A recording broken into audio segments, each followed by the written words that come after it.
Hello, my name is Gabor Mate, and I'm speaking to you from my home in Vancouver, British Columbia. But I'm delighted to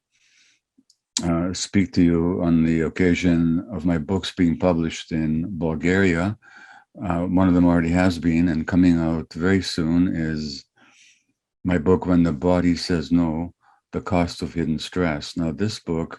summed up my experience as a medical doctor as I recognized that illness, physical illness, is not separated from our emotional state, so that because of the mind and body unity that modern science has now documented and traditional wisdom is always recognized, we can now look at illnesses not simply as biological entities, but as manifestations of a human being's life. And very often, behind chronic illness such as asthma or autoimmune disease, rheumatoid arthritis, multiple sclerosis, or malignancy, or Parkinson's, or any number of chronic conditions, there are actually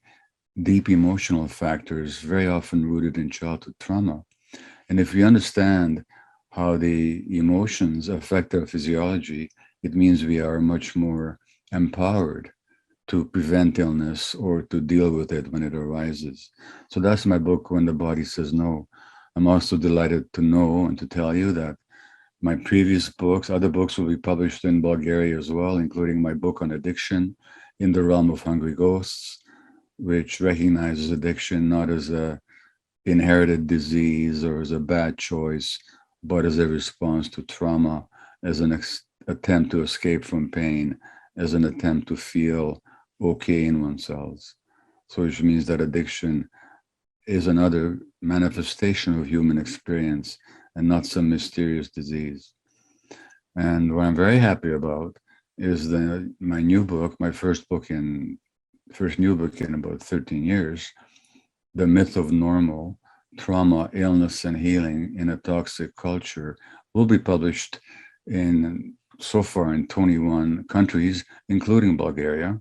which I'm very happy about. And this book talks about how we're all interconnected and that the individual health of a person is totally connected to what's happening in society, in their culture, in their families, so that we can't just look at ourselves as isolated beings, but to understand health and to understand illness